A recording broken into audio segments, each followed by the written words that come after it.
Fuck you. Go lit.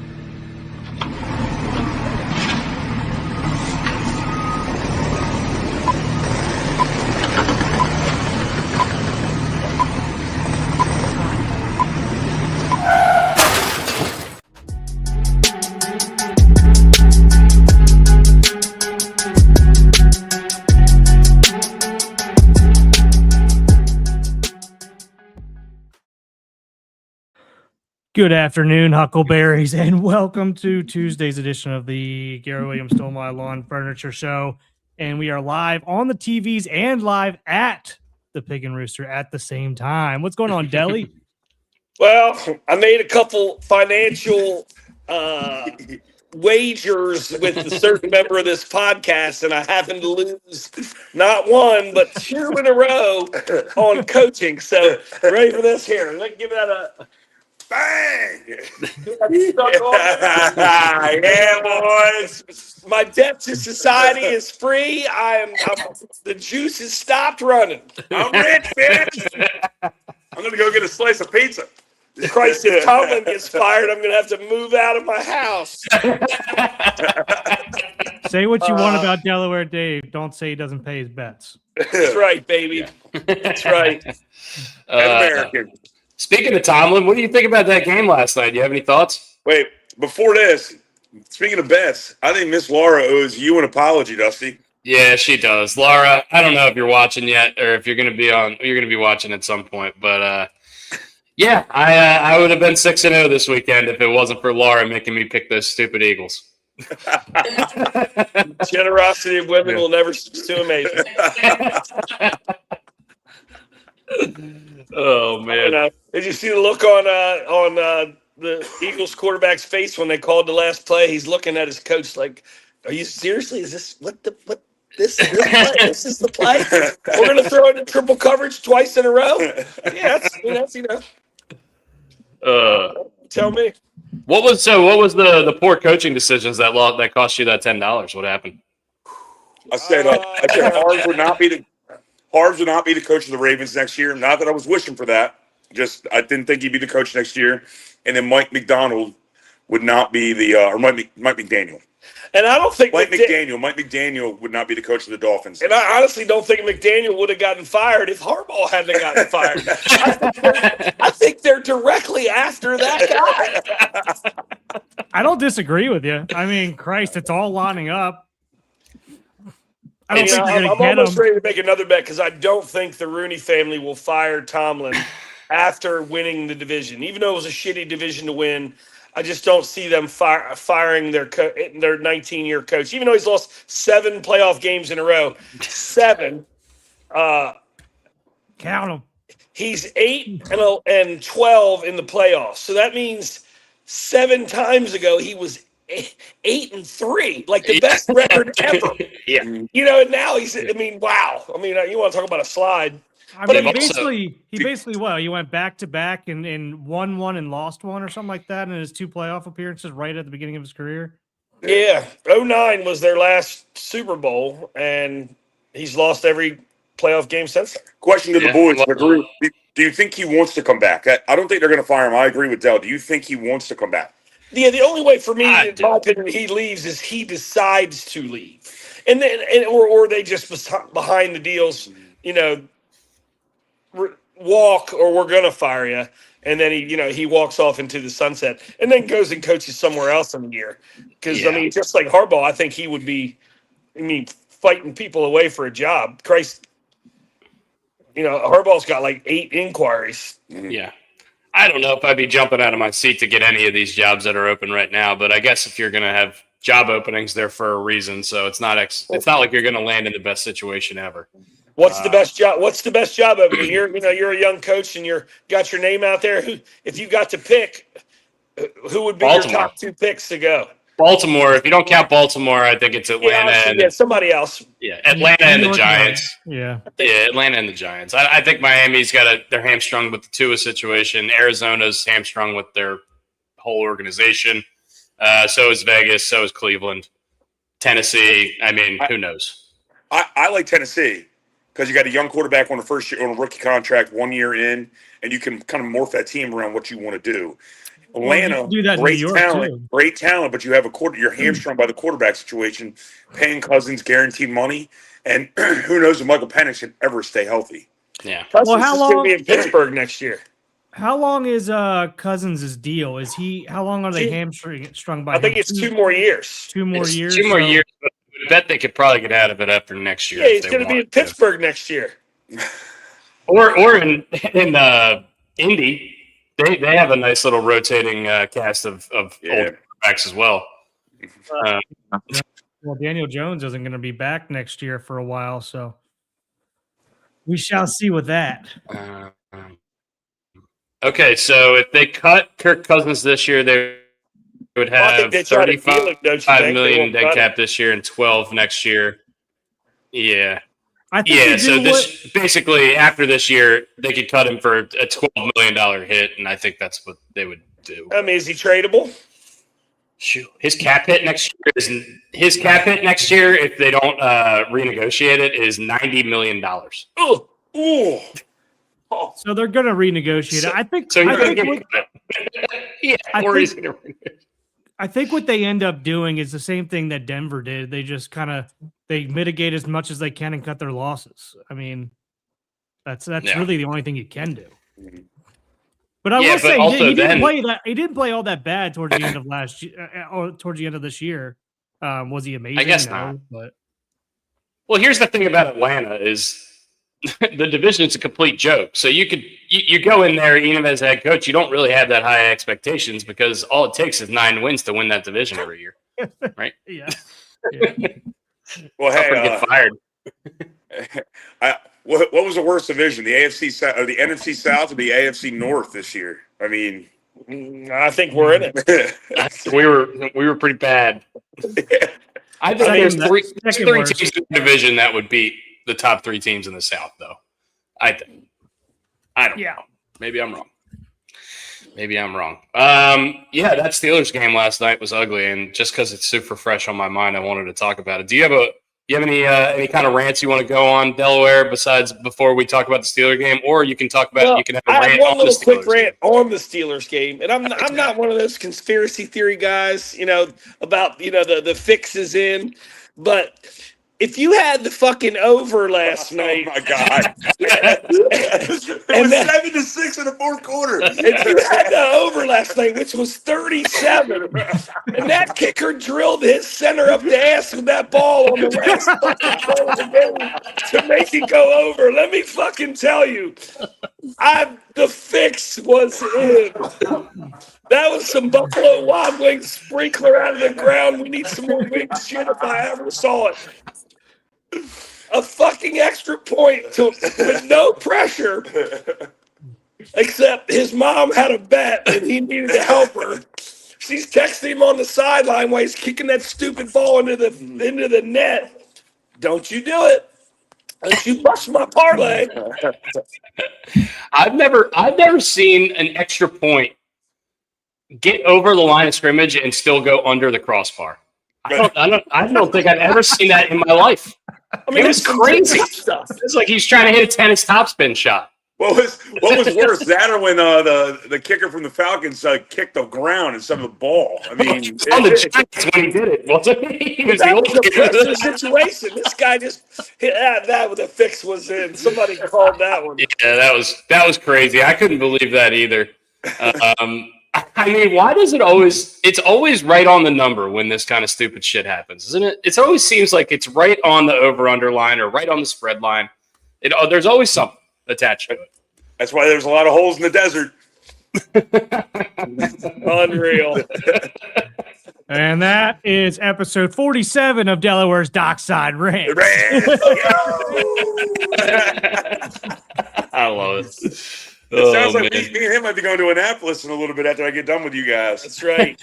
Oh yeah, might be going to Eastport, get some ribs at Adam's Ribs. Buffalo fried Oh, ribs. you're going to the new one? Nah, old one. Dell's got to go pay a man who won some, was it 33? Some 33 money. okay. 2 stacks. Man, you're giving away all kinds of money today, Delaware. That's a little Santa. All right. Yeah, I'm gonna go back over to the house for a minute, and then you want to go to Annapolis No, tomorrow. tomorrow? Yeah. Okay, tomorrow. We've spent some Appreciate you, time. boys. We've spent some time at that Annapolis Ribs. We've eaten a lot of meals there. That's for sure. Heck yeah, Leahy's a legend. Yeah. Does it run out? Do they run out? That's the most important part of barbecue, right, Deli? That's right. Real barbecue runs out, baby. All right, Deli. All right, Deli, buddy. see you, buddy. I'm going back over to the house, and then we got Adam's Ribs tomorrow. I'm excited. Hell yeah. All right. While Brian gets back situated, not much else to say besides what Delaware said about the game last night. I guess we can talk about a couple things. The Tomlin stuff, ultimately the Tomlin stuff's going to be up to Pittsburgh. What they want to do, I would imagine he's going to be back. I would be really shocked if he wasn't. But I'm sure there's a lot of people in Pittsburgh calling for his head, as they have been for the last, 3, 4, 5 years. And it's not everyone, it's a lot of people. But, he's been there 18 years and he hasn't had a losing season yet. So it's tough to fire a guy, especially after he just won the division. But they obviously not what they were looking for last night. If you're a Steelers fan, the game was a lot closer than the final score would indicate, because a lot of those points were in the last couple minutes of the game. But I will say this, that offense of the Steelers was pretty stagnant. That the defense for the Texans is just so fast, and it just didn't seem like they're just so fast, and it just didn't seem like the Steelers were able to keep up with their speed. And I don't know, if I was New England, I'd be worried about playing in this Houston team, because this defense is they're swarming on balls. They look great. They look disciplined. They look well coached. They look ready. The offenses on both sides, I thought, were pretty bad, though. Brooks? Yeah, I watched up until about halftime before I fell asleep. But, yeah, it was a pretty boring game. But I thought it would be. I thought this would be a defensive game all in all. But, it's kind of – I guess that was probably the only pick that I won from the weekend. It is. You were 1-5 this weekend. You pulled up the rear. Brian was 4-2, and I was 5-1. Would have been 6-0 if it wasn't for our resident Laura. So it was. It kind of went how I expected in that game. Obviously, none of the other games went how I expected, but that's really about it for that one. And really after that, you have to start thinking about, all right, we've already brought it up. Is Tomlin coming back? I still think it's a legitimate question, especially after they just saw the Ravens do what they did. Yeah. They have to play the number 1 schedule now, and we have to play the number 2 schedule now, and we have a higher draft pick than them. We, in my opinion, have a much more talented team than them. So feel pretty good about where the Ravens are at right now in terms of the squad and where we're at as an organization, in terms of we got an opportunity here to take advantage of this division for sure, depending on how this hiring process goes and how all that plays out. So a couple things coming across the Twitter sphere this morning. The Steelers are the first team in NFL history to lose 5 consecutive playoff games by double digits. That's brutal. Their last 7 playoff games, 24-point loss, 14-point loss, 14-point loss, 21-point loss, 11-point loss, a 3-point loss, and then a 19-point loss before that. Just a lot of really negative stuff coming out of Steelers camp. Now, Mike Tomlin is now tied with Marvin Lewis for the longest postseason losing streak with 7 straight losses. Just a lot of stuff like that. If you're a Steelers fan, I'm sure you're probably sick of hearing it. But, you win every year. So I guess this is the price you pay. I don't know. It's tough. If I was a Steelers fan, I don't know what camp I would be in. It's just so hard. As an outsider, you say, well, you got to keep him. He wins every year. But, I'm sure that the frustration is going to build over to a boiling point at some point. And once again, we know he's going to be entering the last year of his deal when talking about Tomlin. And he's not going to coach on a lame duck contract, as Chuck said earlier this year. He's not going to be coaching on the 1 year left on his deal kind of contract. He's going to want stability, and if he doesn't get it, maybe he's out. Who knows? I would assume we will know by the end of the week if that's the case. If he's going to be gone, then they're going to probably take as much time as they can to figure out who's going to be in there. You also have to consider this year that the pool of coaching candidates is not nearly as highly touted as it was last year. I've said that a few times, but if you're right on the fire this guy, quick on the trigger this guy thing, maybe ease up on that because this year the pool of potential hires is not quite as good as it has been in the last couple of years. So maybe that takes something. And you're right, we don't know that, but I'm just saying as far as like public perception, media perception, whatever. So I don't know if that's going to be a factor, but we'll see. I'm going to go out on a limb here, okay? And I want Tomlin to stay the coach of the Pittsburgh Steelers. I really do. I enjoy Mike Tomlin a lot. I think he's going to step down. This team feels old. Now, not only because of Aaron Rodgers, okay, and Cam Hayward. They just feel old, and they don't feel like a cohesive unit. DK Metcalf really doesn't fit that mold. Jalen Ramsey's getting long in the tooth. I think Tomlin's probably going to sit there and look and be like, you know what, I can go to TV for a little bit. And then be the, like we always say, the hottest things is pants and pockets, right? So I think he can have a pick of a litter when, because there are 5 or 6 or 7 jobs are open every single year. So I think Tomlin steps down. I really do. But once again, I hope he stays in Pittsburgh because I love having that rivalry with him. Yeah. I think he could potentially step down if, like what Dusty said, if they don't offer him an extension this year and he's coaching on a lame duck contract, he might be like, fuck it, Like I see what's happening here. So, yeah. I heard a really interesting name that I haven't heard about because everyone's dropping the same names over and over and over again with coaching candidates. Josh McCown is one that got dropped yesterday by somebody. Somebody, one of our friends. Who was he? He's like on the Panthers coaching staff, right? Where is he at? Yeah. Should be. That's where he was for a while. Unless he changed teams so much as a player. Now I'm forgetting where he's coaching. He moved from the Panthers to the Vikings. He's the QB coach for the Vikings. Yeah, but he was a popular name last cycle, and then everybody seemed surprised when he didn't get hired. So, as far as interviews go, the Ravens have interviewed Anthony Weaver. They've interviewed Cliff Kingsbury, Kevin Stefanski. A lot of other guys I'm just blanking on right now, but we've hired we've interviewed Matt Nagy, Cliff Kingsbury, I think I said Vance Joseph. Yeah, there's a couple other guys, but most of the bigger, most well-known candidates we've talked to them at the very least. So, we'll see where it goes. Once again, I would expect the Ravens will be the first team to announce that they've hired a coach because I think all the other teams are kind of waiting to see what happens with the Ravens because I think that's clearly the most desirable job. Why would you not want to be there? Yeah. We'll see. It's possible that it is not. Yeah, I mean, why would the Ravens rush? I mean, you're the most desirable job. Why don't you wait to see and interview some other guys who might still be coaching? Yeah. Potentially, yeah. But I mean, if guys start coming off the board or if a guy that you want comes off the board, then you might feel a little bit more inclined. So, yeah. Certainly possible. What's up, Antonio? How you doing, buddy? Hey, Antonio. Always good to hear from Antonio. We love you, buddy.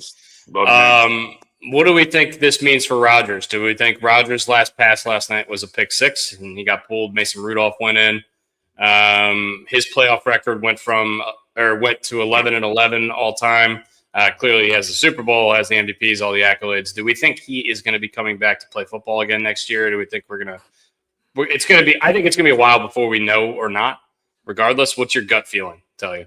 No, I don't think he plays again. But yes, you were right. We will wait a long time because he loves drawing shit out very long. Well, I think this is, and it's within his right too. I mean, he's one of the greatest of all time. It's just we've seen it with so many of the great quarterbacks. Is Peyton Manning going to retire? Is Tom Brady going to retire? Is Brett Favre going to retire? We've seen it with all these guys. So he won't be the first guy to do it, and he won't be the last. Well, Aaron Rodgers is I mean, and this is not me. You guys know how I feel about Aaron Rodgers.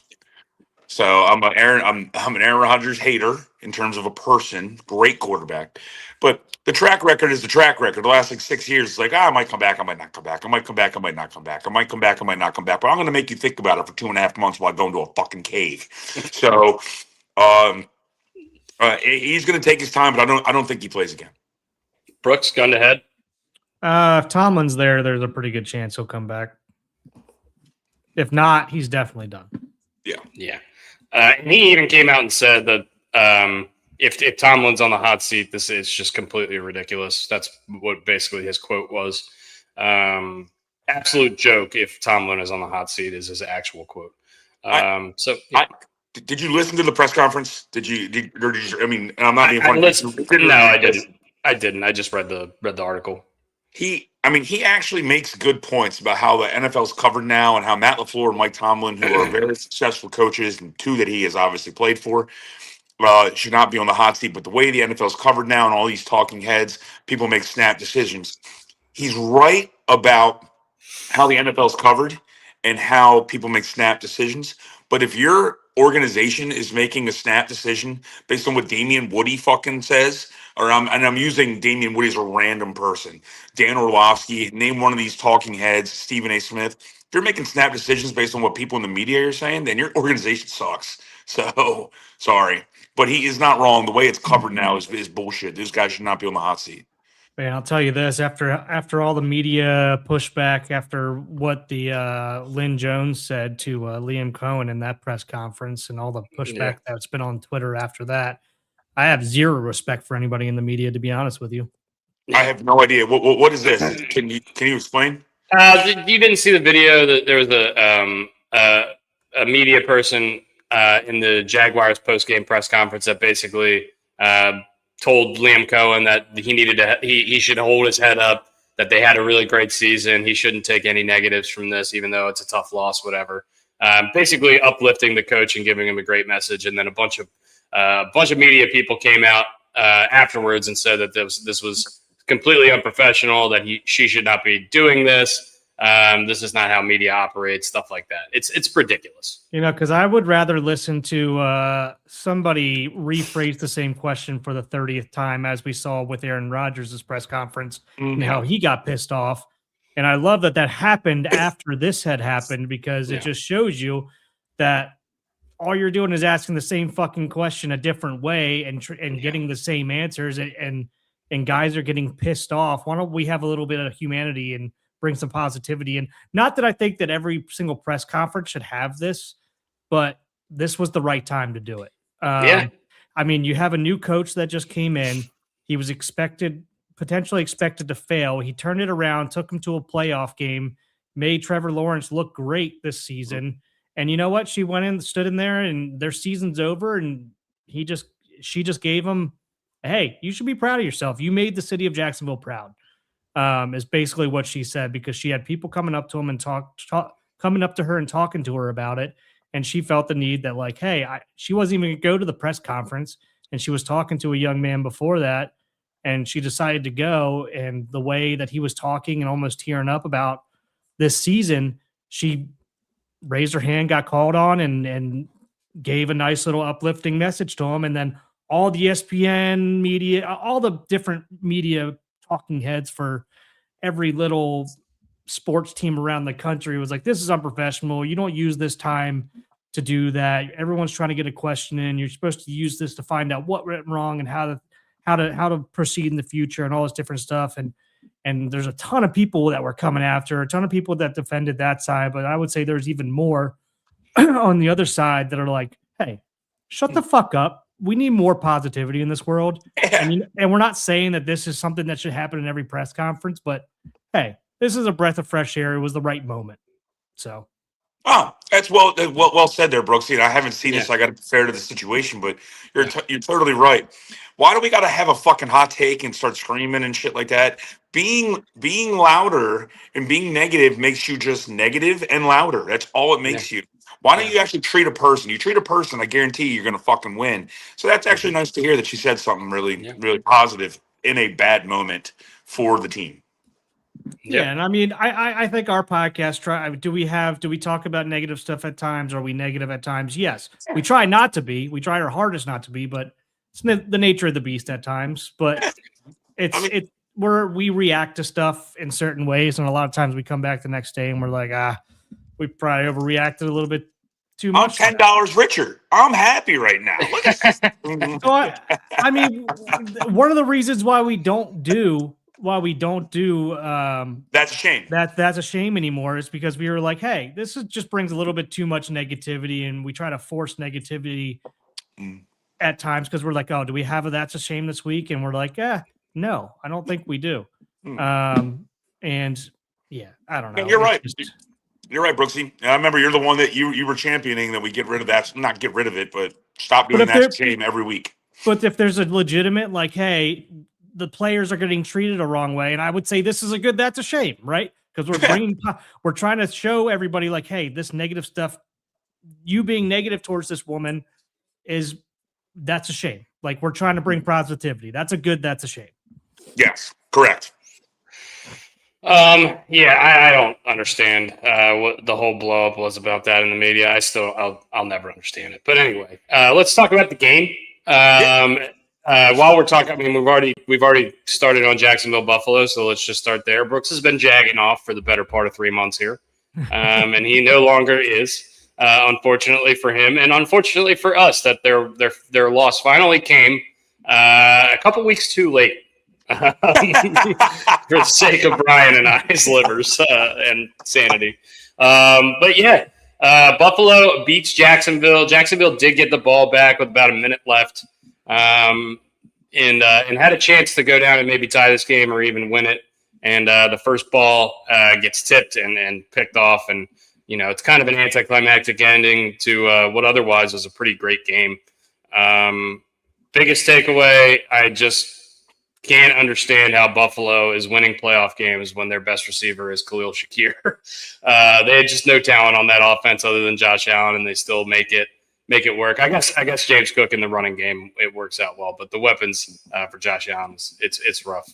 And then on the other side, Trevor Lawrence. Trevor Lawrence. He had some good moments in this game. He had some bad moments in this game. It was a very Trevor Lawrence-y type game. Brooks, you've been watching the Jags. Did you just verbalize Trevor Lawrence and call him Lawrence-y? Trevor Lawrence-y? Yeah. Yeah. I used to do it with Delhomme a lot. When somebody has a real bad game, you just say he's looking pretty Delhomme-y.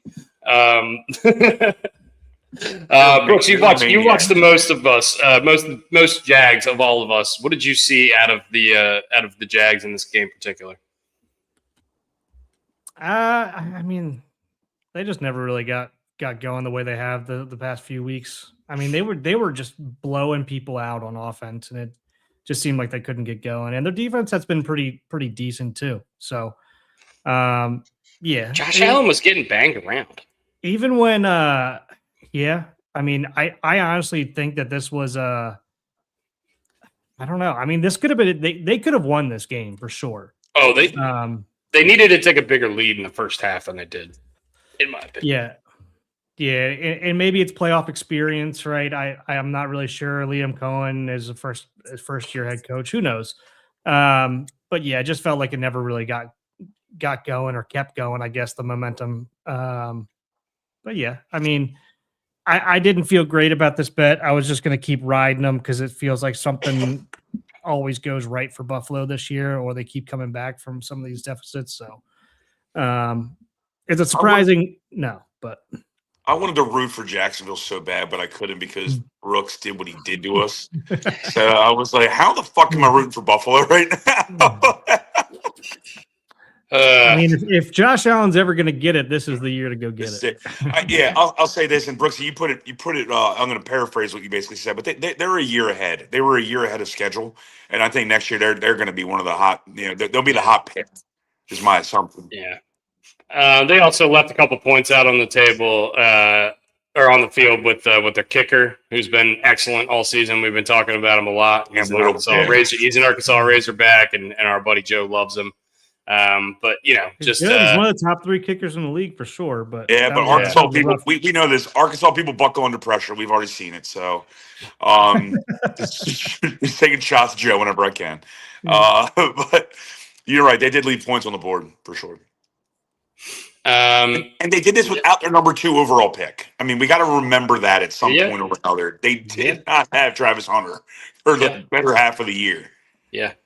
And then on the other side of things, Josh Allen, I mean, he's just unbelievable. He had 7 incompletions, and I think he was sacked 400 times. But he was getting hit, knocked around this whole game. He was getting blown up, and it just didn't matter. It seemed like he was going to go out of the game multiple times. He went into the blue tent with a concussion, potential concussion at one point.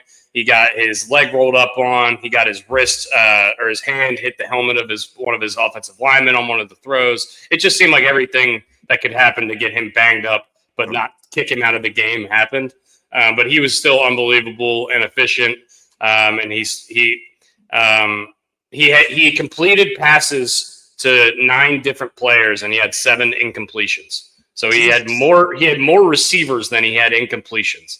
I once again still don't understand what the Bills are thinking with this skill group. Keon Coleman's a healthy scratch half the year, and he's making big plays in this game. Khalil Shakir is Zay Flowers with no talent, but he produces exactly the same as Zay Flowers anyway.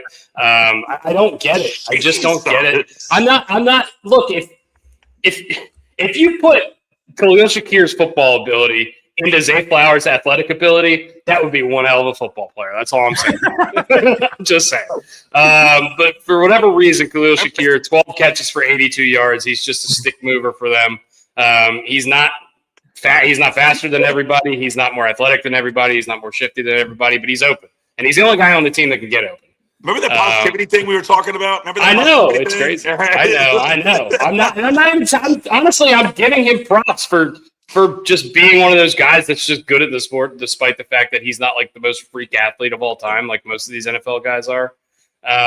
It's almost like there's skill in the sport that's not just athleticism. Speaking of, and I know it's a different game, but we already talked about the game, so I'm just going backwards a little bit. But speaking about getting banged around, how about fucking Nico Collins? Holy shit, he was going to the wrong side. He was after he hit his head on the ground. Yeah. Brooks, I don't know if you got a chance to see this or not. Yeah, probably. If it was the second half, then no. He broke his fall with his head, and he started going to the wrong sideline. Yeah, he got up and started running to the wrong sideline. That's not what you look which for. Is, I would say, number one. The number one thing to say for the coach to say, yeah, you're not going to play anymore in this game. You shouldn't be playing anymore in this game. But anyway, putting the bow on Buffalo, they are going to be going to the number 1 seeded Denver Broncos next week in Mile High. Denver's going to be coming off a bye. This is a great game, and I'm shocked that the line opened with Buffalo as the favorites on the road after Josh. It's flipped. I fucking knew it. I was saying it all night last night. I was telling everyone at work, I was like, it's 1.5. It's going to go 1.5 the other way by the end of the week. It took one day. Already flipped. Laura would have told you to take the oppo. So, but yeah, I was shocked because I mean, Denver is they've won 14 games. They haven't lost at home in forever. Other than that Jacksonville game, that was the only game they lost at home all year, I believe. And Josh Allen was getting banged around in this game. I don't know, but once again, if you're a bettor, you going to bet on Bo Nix or you going to bet on Josh Allen? I know which way you're going. I already know. I know which way I'm going. I am Bo Nix hater number 1. All right, let's go back to the Saturday games. And really, all of these games were great until the last 2. So the first 4 were great. I guess should I say Los Angeles at Carolina. Carolina loses this game 34-31. Pretty heartbreaking loss for them. I'll say this. I think Carolina should have won this game. So do I. I really do. I really think they should have won this game. I really do. Watching this game, I'm like, is Carolina going to do it? Are they going to win this game? The Rams are going the wrong direction. And I know they won. It's weird to say that because they just won a playoff game. They're going the wrong way in terms of like just how they're playing. Carolina should have won that game. Yeah. Look, I think they outplayed for the most part Los Angeles. It's hard to really argue. I don't really know. It's not like I can point at like one or two things that Carolina did that was like incredibly stupid that lost them the game, but I don't know, man. It just felt like the whole game. It just kind of felt like Brooks said, like, is Carolina going to do this? Are they going to do this? It feels like they're going to do this, and then they just came up short at the end. Bryce Young, not his best game. He has 21 out of 40 with a touchdown and a pick. Jalen Coker, good for you. Holy cross. 9 catches for 134 yards and a touchdown. That's his biggest game of his career. Chuba Hubbard was great in this game. Rico Dowdle was not really anywhere to be seen. But I guess this game could have been a little bit more out of hand had Puka caught that one ball in stride down the sideline at the end of the first half. I don't know if you guys saw that. But Puka scored 2 touchdowns pretty early in the first half, and then he had a third one. He had like a wheel route or some sort of sideline route that Stafford hit him in the hands, and he just dropped. And that would have been a surefire touchdown. That would have been his 3rd touchdown of the game, and maybe the momentum's different if he catches that ball. But I don't know, man. I liked what I saw from this Carolina team. I'd be worried if I was an NFC South fan moving forward. I know we just kind of talk shit on that division in general, but I think this Carolina Panthers team has some moxie. And I think they showed a lot of good stuff moving forward. Do we want to do you have any other thoughts on the Rams or the Panthers side of things before we talk about the Rams and how they're going to fare moving forward? No, I really don't. I think you hit it pretty good on the head. And I didn't get a chance to watch the first half, so I got to qualify. Anything I really give is going to be a little bit of one side and what I saw in the second half. Yeah. I don't know. It's I don't really know what to think about this Rams team, and I know that they're playing Chicago. I think this is the better draw for them than Seattle. Certainly, I'd much rather play Chicago than Seattle. So they got lucky that San Francisco beat Philly there. But I don't know. I don't love what I've seen out of these Rams over the last 3-4 weeks. Like Brian said, they're kind of going downhill a little bit. What do you expect from them moving forward? Do you think this is going to be more of the same of the last couple of weeks, or do you think that this is going to light a fire under their ass? The fact that they almost lost in Carolina. Brooks, I'll let you go first on this one, man. I mean, I have no idea, to be honest with you. Who knows? I mean, it's the playoffs. They should have been up last week, but yeah, I mean, like what Randy said, I thought Carolina had it. They just kind of look lackadaisical, but I do think they do feel like a team that plays up to their competition, down to their competition. So it's kind of felt like that way all year. I mean, besides, even against us, we held them to 19 points, 17 points, something like that. They should have blown our defense out of the water because that was right when our defense was playing like shit. So yeah. Yeah. Now I'm going to say this, and you guys disagree with me, please, if you feel it. This is the time of year that when you start getting to these divisional games where you lean on quarterbacks and people that have been there before. That's why I think the Rams will beat the Bears. And I'm obviously giving my pick away for later in the week. But this is where you lean on someone that's been there before. Yeah, and I mean, I guess because you just mentioned it, let's go to the second game of Saturday. The Chicago Bears beat the Green Bay Packers by scoring 25 points in the fourth quarter of the game to win 31-27. Wow, that's tough. It's probably the best throw I've seen all NFL season. Is that the sideline throw? One-legged fall away pass in between three, maybe even four defenders by Caleb Williams. That was fucking insane.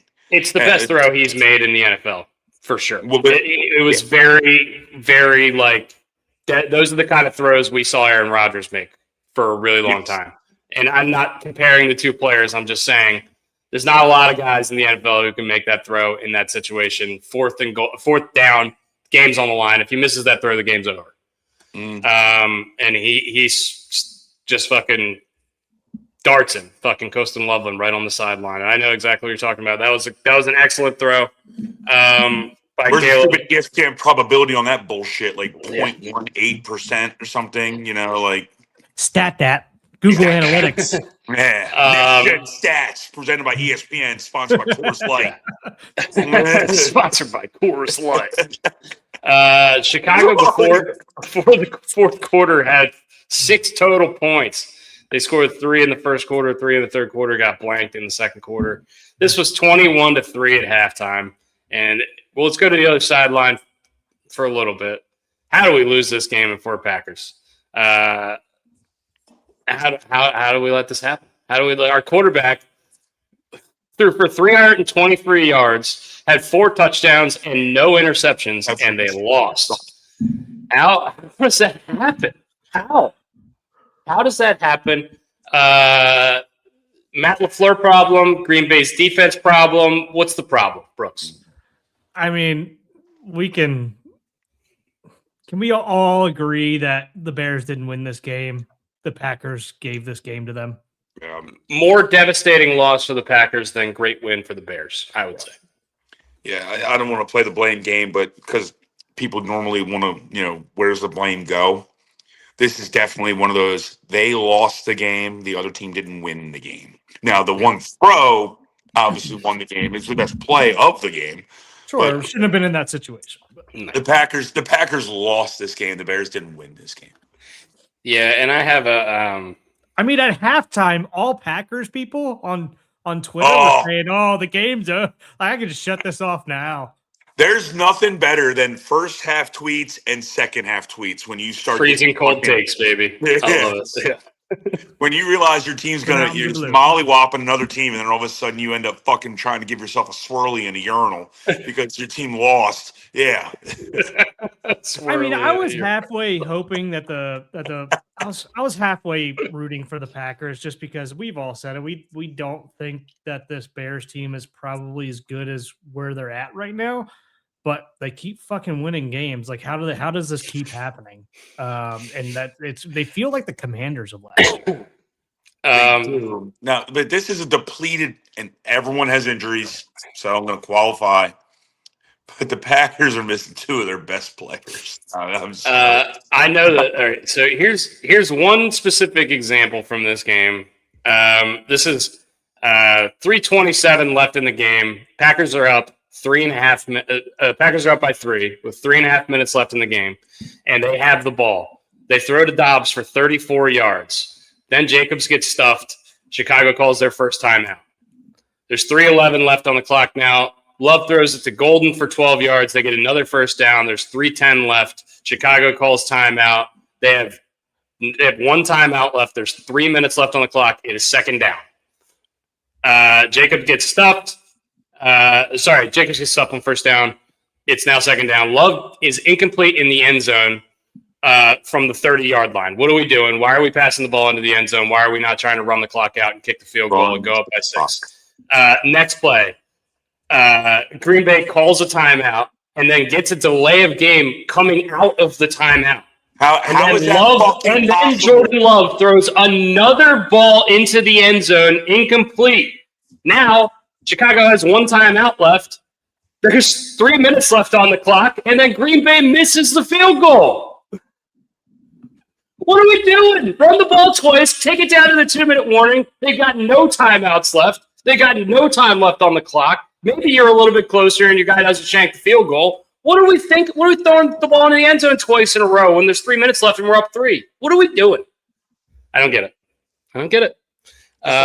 Is this the game Laura picked? No, it's not.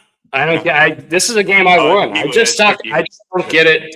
And I don't know.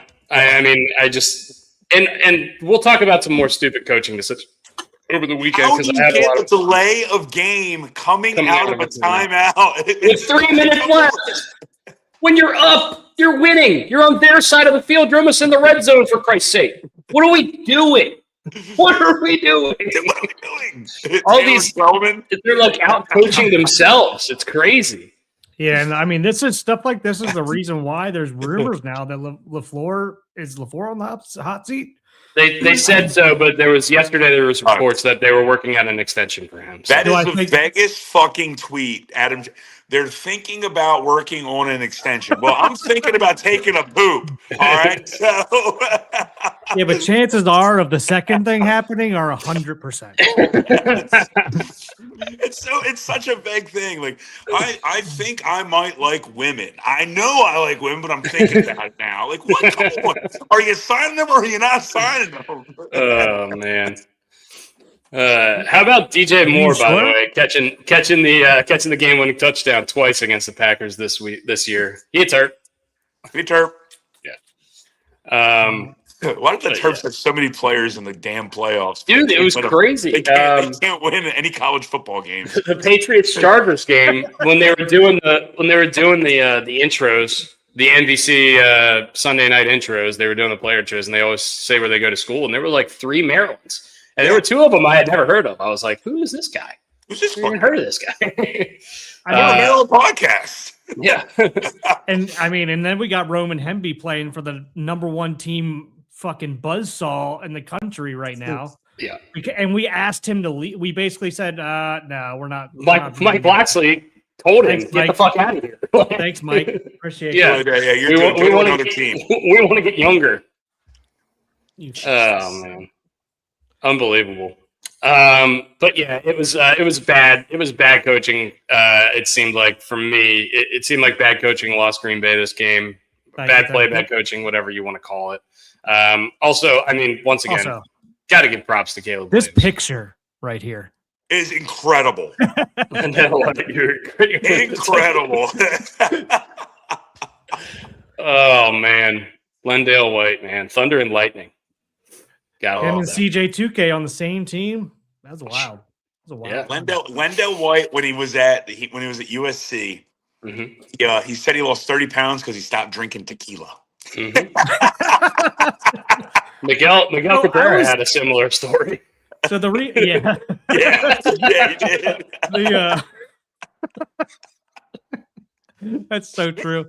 But back to Lendale White. I was thinking about this. The reason why I have this as my name, because I was thinking the other day, I was like, man, Reggie Bush was a monster, and he split carries. Lendale White. Like, think about how good he was, and he split carries. Like, imagine if he was a feature back.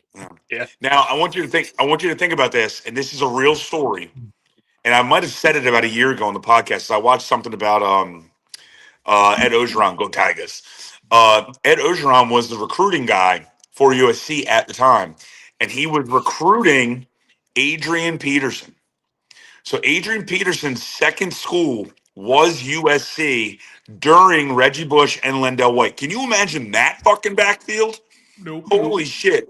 And the only reason that he ended up going to Oklahoma, being Adrian Peterson, is because his dad was incarcerated at the time. And so he wanted his dad to be able to watch his football games. And Ed Ogeron said he actually went to whatever Oklahoma prison that his dad was in and tried to get him transferred to a Los Angeles prison. Like, that is fucking commitment as a recruiting coordinator. Oh, I want that guy. Jesus. Also, if Adrian Peterson doesn't watch himself, he's going to get himself incarcerated as well. So. Yeah. Gotta stay away from them switches. Anyway. You're on fire today, dude. We're off the rails. Jeff Passan. I'm the only one drinking. No, that's not true. I think Brian is drinking. I saw high noon. Jeff Passan tweeted, since we've been doing this, Jeff Passan has tweeted that the San Francisco Giants are aggressively pursuing a second baseman via trade. They have engaged with both Chicago and St. Louis about Nico Horner and Brendan Donovan, who are two of the big names that are potentially going to be traded. So San Francisco is trying to make their move. Haven't had any luck with the free agents yet, as far as I can remember. Have they signed a free agent? Who? San Francisco? Maybe they have. They have made one move. I can't remember. Anyway, actually, I think the only team that hasn't signed a free agent this year are the Yankees. I heard. I don't know if that's true or not. Or the Red Sox.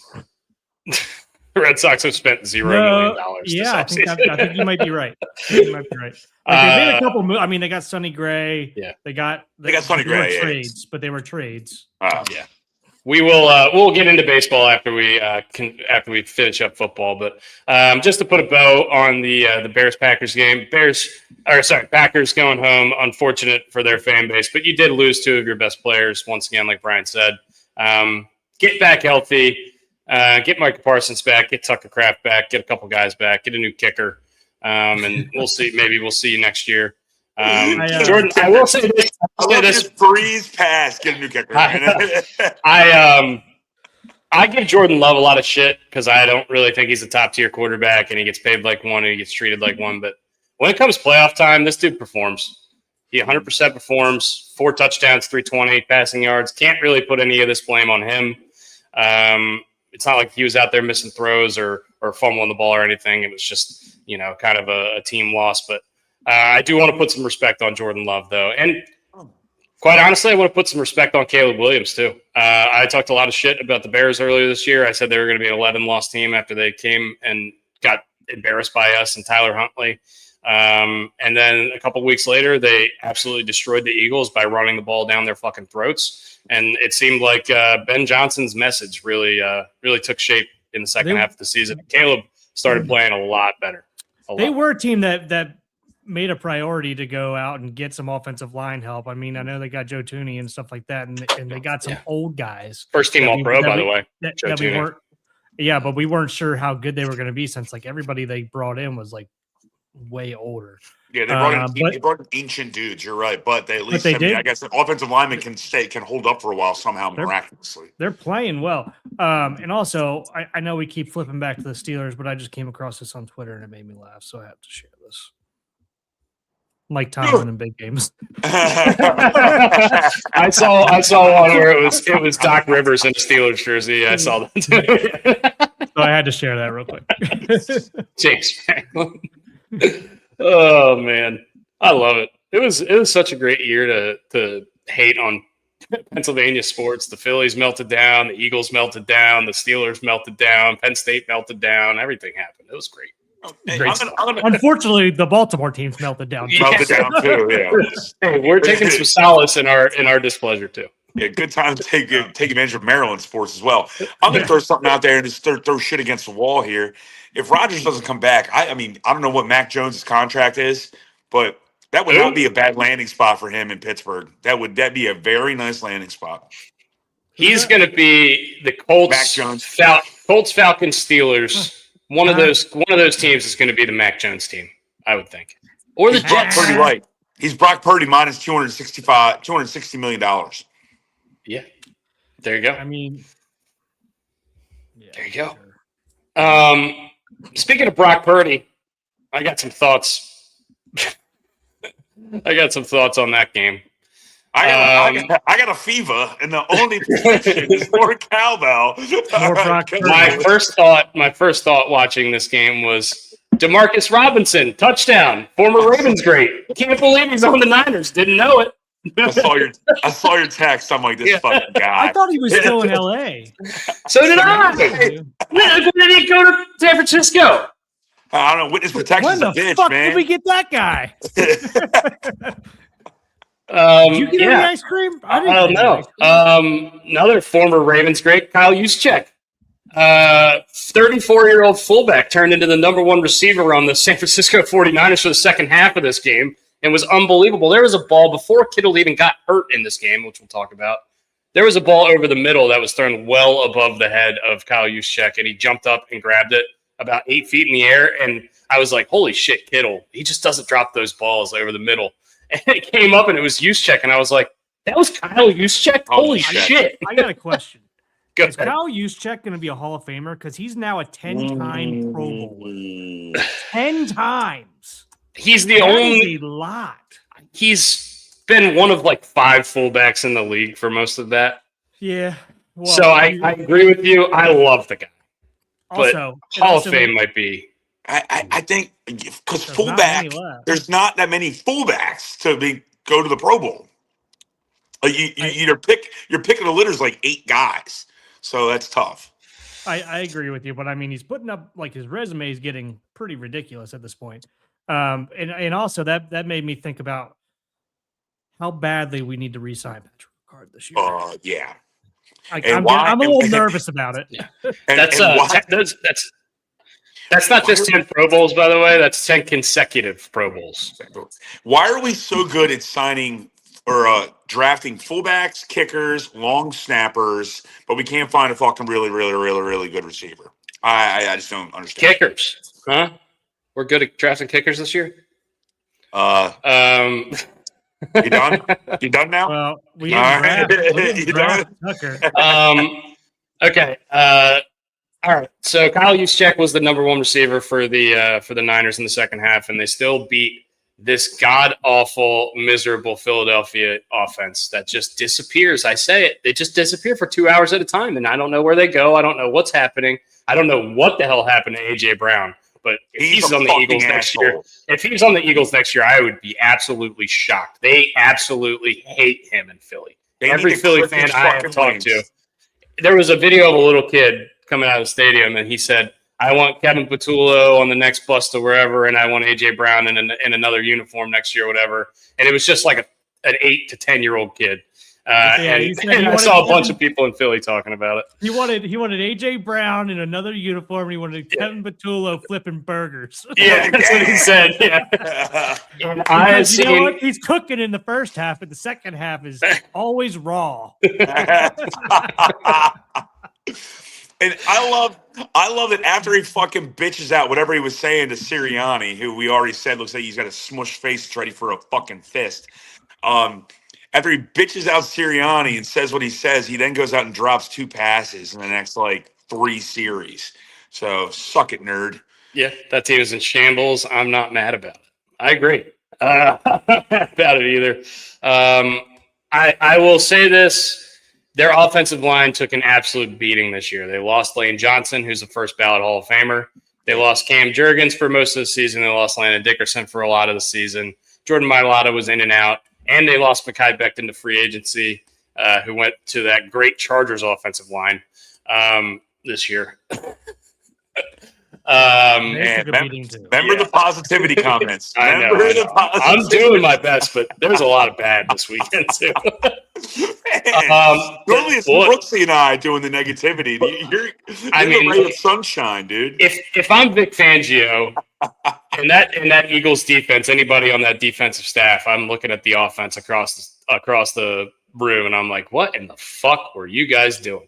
That 49ers team, everyone on their defense that you've ever heard of is out for the year. They tore their ACL, their Achilles, their whatever. They're done.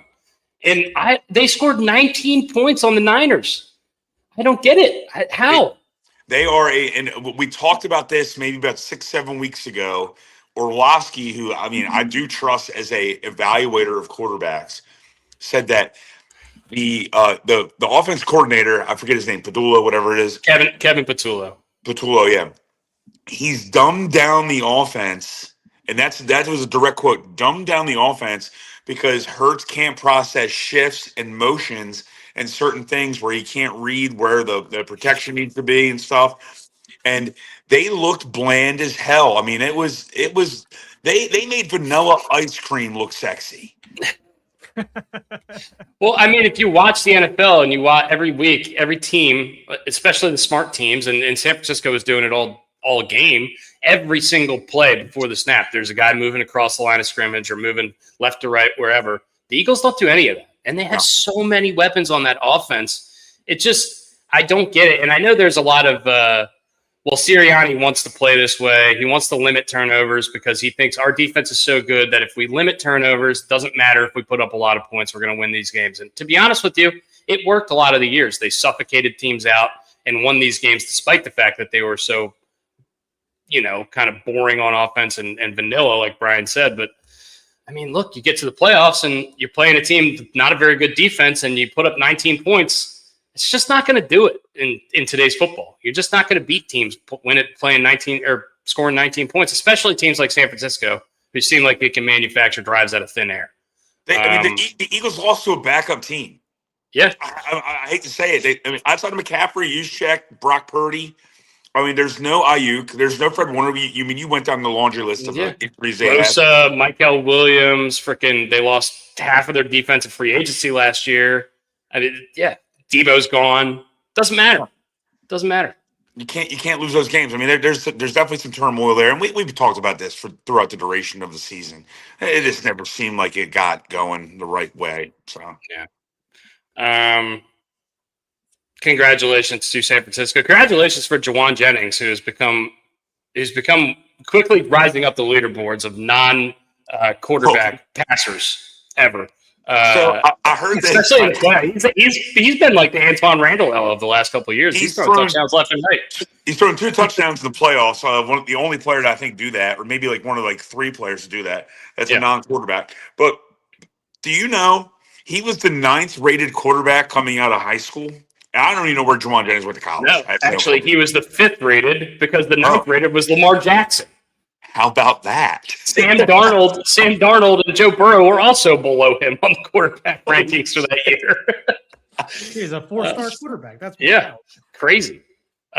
Just turned himself into a great receiver. He scored a rushing, receiving, and passing touchdown in the Super Bowl last year. Hey, and while we're on the topic of Philly, and I just thought about this because I'm actually getting pretty hungry right now. Or not last year, a couple years ago. Anyway, go ahead. All right, favorite cheesesteak in Philly. Where are you going? Where are you going? And Laura, you don't get an opportunity because you lost Dusty a bet, so you don't get a chance to answer this. Where are you going for a cheesesteak in Philadelphia? I've only been to Philly once or twice. The only cheesesteak place I've been to more than once in Philly is called John's Roast Pork. Yeah, and it's not even a cheesesteak place. It's just like this little roadside stand that's kind of dingy and it's really fucking good. Yeah, that's really good. I've been there a couple times. It's awesome. I'm going Jim's on South Street. That's my jam. Jim's on South Street. Do you do Whiz or do you do provolone? Whiz Wit, man. I mean, I've been to Philly since like New Year's 11. 11? 2011. It's been like 15 years since I've been to Philly. Probably. Yeah. I'm more of a provolone guy. I like the Whiz, but not every time. Yeah, Whiz Wit. That's cheese whiz with onions. That's Whiz Wit. Yeah, I want onions. And people in Philly probably wouldn't like the way I order my cheesesteak because I like mayonnaise and hots on it too. Sue me. Don't actually. Yeah, don't. don't. You're not going to get much. San Francisco will now go on to play division rival Seattle, coming off their bye week at home. A rematch of the game we saw in Week 18. Seattle's playing the same team 2 weeks in a row. San Francisco had that Eagles team mashed in the middle. And last time these two teams met, it was 7.5 open. I don't know what it is now. I would imagine it's somewhere around there. Seattle won that game 13-3 and just completely swallowed San Francisco whole. I don't know. We'll see. Sam Darnold in the playoffs. I mean, Kyle Shanahan, the coaching job he did this year. I know he's not going to win Coach of the Year, but God. With the quarterback being out most of the year, the whole defense getting injured, still winning 12 games, still beating the Eagles in the playoffs, the defending champs. I mean, it's hard to argue with what that guy's put on tape this year. So Fred Warner will be coming back. Fred Warner comes back. I mean, he's the best middle linebacker in the league. So yeah. And then last game we have to talk about, which we're not going to talk about too much because it was probably the most boring game of all time. 16-3 win New England over Los Angeles. Justin Herbert was just getting absolutely mauled in this game. Their offensive line was horrible. He didn't do himself any favors. He did miss a couple throws, but I mean, he was running for his life. The best thing about that game is Mike Vrabel's bleeding lip. It's great. Yeah, that's about it. That's about as much you'll get out of me. Oh yeah, I forgot that. I forgot about that too. Former Raven great Devin Duvernay had a nice little punt return in that. Devin Duvernay. The guy I would have completely forgot about. Went to Texas. Good for New England. Drake May honestly didn't really play all that great in this game. He ran really well, but he missed some throws that he doesn't normally miss. I think this game could have gotten a little bit more out of hand than it did. But, I mean, New England dominated this game from the jump. It wasn't really all that close, even though I know final score, it's only 13 points. But, I mean, Los Angeles, they could not move the ball on offense at all. They had no semblance of a running game. Herbert, once again, running for his life. Their tackles are dead. Their offensive line was in shambles. I think they had a great season, despite the fact that they lost. I'm going to make this point, and look, this I'm not shitting on anything. I'm staying positive, but I'm just kind of making it an analysis here. If San Francisco can have all these fucking injuries and be successful, why can't the Los Angeles Chargers do it? I mean, they have a really good defense. Derwin James is one of my favorite defensive players in the league. I know you lost both your tackles. You have a great quarterback. He's got a hurt hand. But hell, if Kyle Shanahan can do it, why can't Jim Harbaugh? I agree with you, and I think their defense clearly played well enough to keep them in the game. They only gave up 16 points to this New England team that's been putting up 30, 35 on everyone. Well, it probably shows you how much lines matter, because the majority of what the injuries are for the Chargers is their stellar offensive line. So fair point. Very fair point. Especially the tackles. I mean, two all-pro tackles being there and not being in there. And the guys that they got to replace the left tackle specifically got hurt. They ran out, I think, 7 different left tackles this year. And they benched four of them ended up on IR, and 3 of them got benched at some point in the season. So they were trying to figure out which guy that got benched was going to play for them. So, I mean, what are you supposed to do? What are we supposed to do? And once again, I don't want to make excuses for anybody, but Justin Herbert, though, 0-3 in the playoffs. And that includes that 28-point lead that they blew to Trevor Lawrence and Doug Peterson back in the day. Or maybe that was Doug Marone. It was Doug Peterson. It was Doug Peterson. Doug Peterson. But Doug Marone was there. Marone was there when when the Jags almost beat the Patriots. To go to the Super Bowl. That team is so good. Blake Bortles. Big Bortles. Allen Hurns. Allen Robinson. Allen Hurns. There's a name. Number 0. First team All-Pro has come out. Matthew Stafford is the quarterback. A lot of speculation whether it's going to be Matthew Stafford or Drake May holding the MVP trophy. Most of the time, the first AP first team All-Pro quarterback wins the MVP. Didn't happen last year. As we know, as Ravens fans, Lamar was first team All-Pro quarterback, but did not win the MVP. Bijan Robinson is the running back. Kyle Juszczyk, of course, is the fullback. Puka Nacua, Jamar Chase, and Jackson Smith and Jigba are the receivers. Christian McCaffrey is the flex all-purpose offensive weapon. Trey McBride. Then we have Garrett Bowles of Denver, Quinn Miners of Denver, Penei Sewell, Joe Thuney, and Creed Humphrey. Myles Garrett, Will Anderson, and Micah Parsons are the edge rushers, yada, yada, yada. No Ravens on here other than Kyle Hamilton and the punter, Jordan Stout. I was waiting for you to say it. I wanted the words to come out of your mouth. So, I guess I have to eat my words a little bit. I said Jordan Stout was the best player, or was the little worst player in the NFL. Several times I've said that. He had a good year. What am I supposed to say? Patrick Ricard, second team All-Pro, fullback, even though he was hurt for most of the year. And then I don't see any Ravens on the second team. They don't deserve to be. Fuck I would say this. I think Cam Hayward deserved first team all defense, and he got second team. I don't know. We'll see. Who were the D tackles? Who were the DTs? Zach Allen, Denver, and Jeffrey Simmons, Tennessee. I mean, you can't. Who are you taking off that? Because those are great choices. Yeah, I agree. And it's not. I don't want to give lifetime achievement awards here, but Cam Hayward in year 17 having the best year of his career, I feel like, let's give that guy a nod. But who knows? We'll see.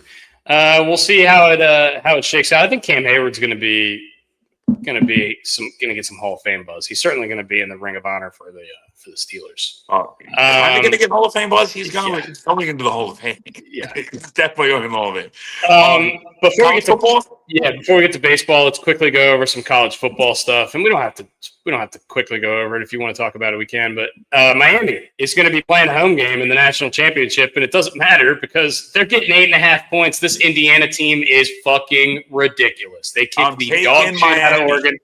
Give me Miami. I'll bet something. I'll bet a pie to the face if you want. I'm taking Miami. Wow. Okay. Well, we're gonna have another podcast before this game, so we don't have to make the picks now. But We Something to can't. keep in mind, these IU fans are traveling. Yeah. Oh, yeah. Oh, my God. They said it was 80-20 IU If fans. not At more. games. If not more. At the home stadium in Miami? No, in Oh, the past Atlanta. game. Oh, the last game. In Atlanta. They said if not more, and it could have been 90-10.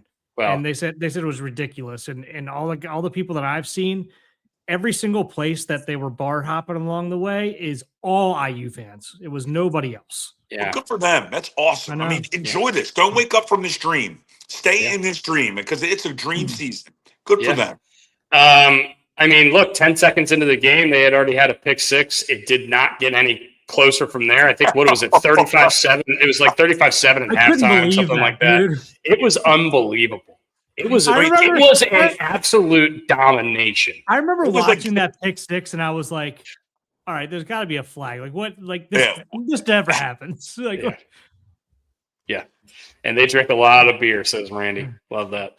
To be fair, Atlanta is pretty far away from Oregon, almost as far as you're going to get.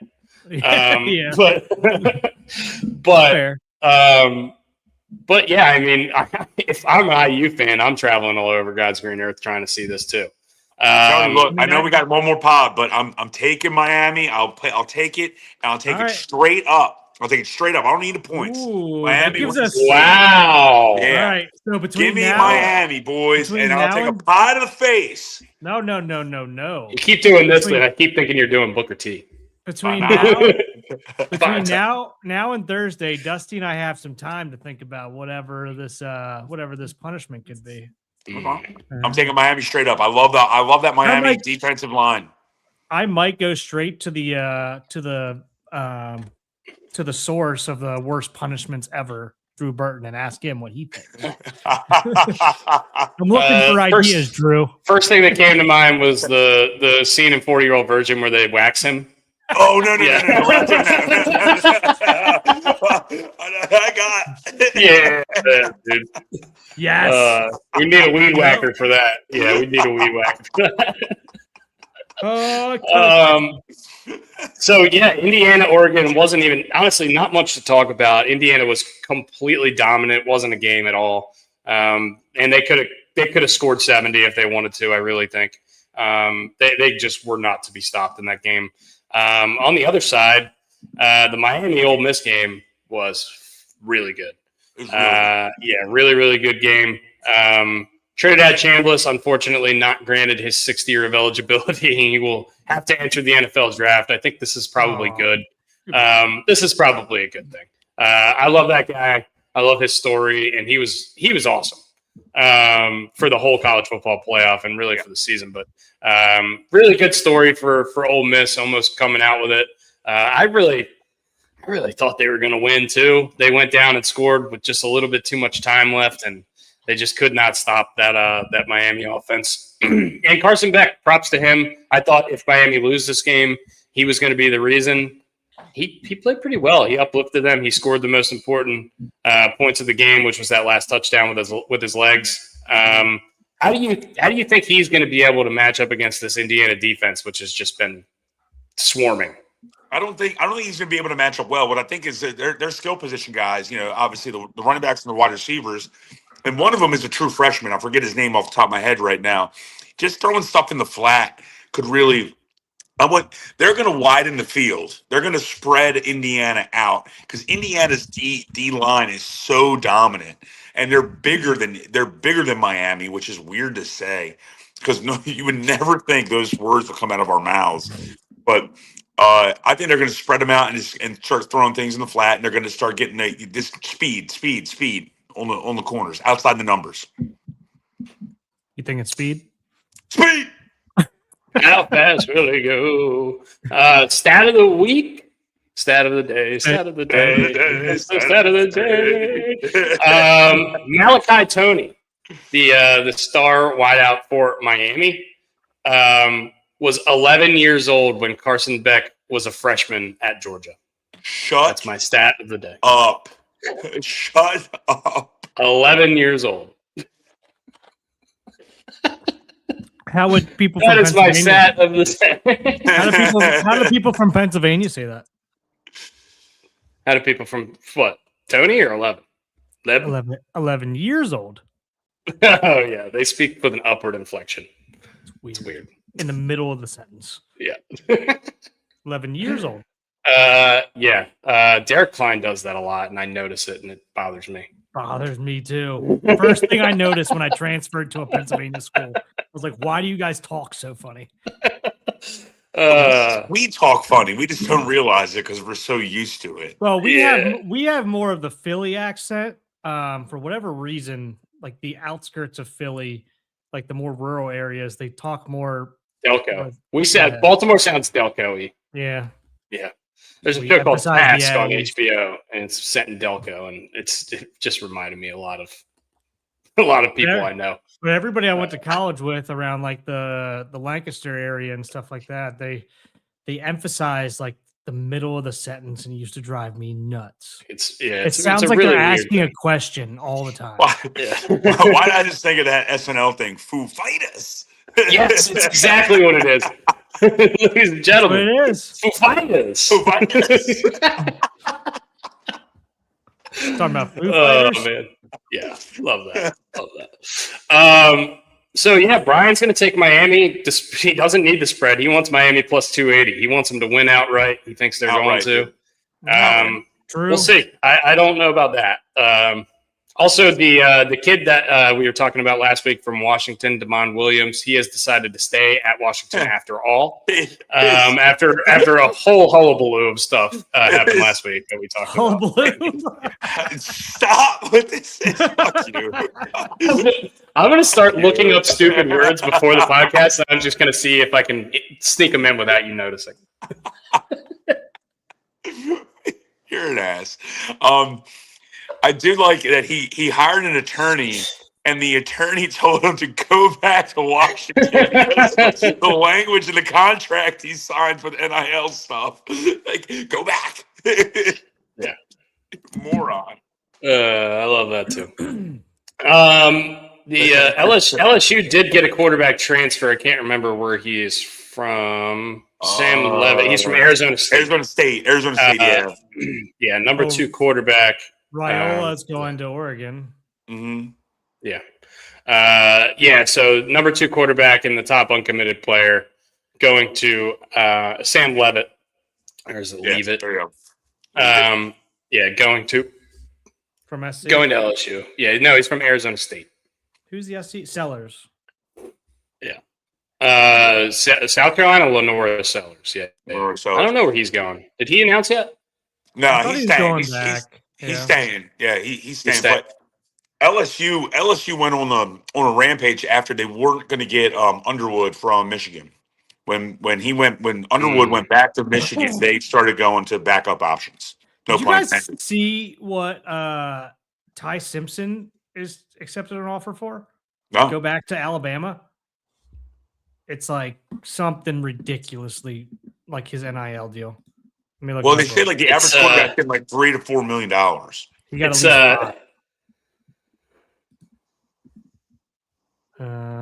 Ty Simpson NIL bids $6.5 million. What is that confirmed?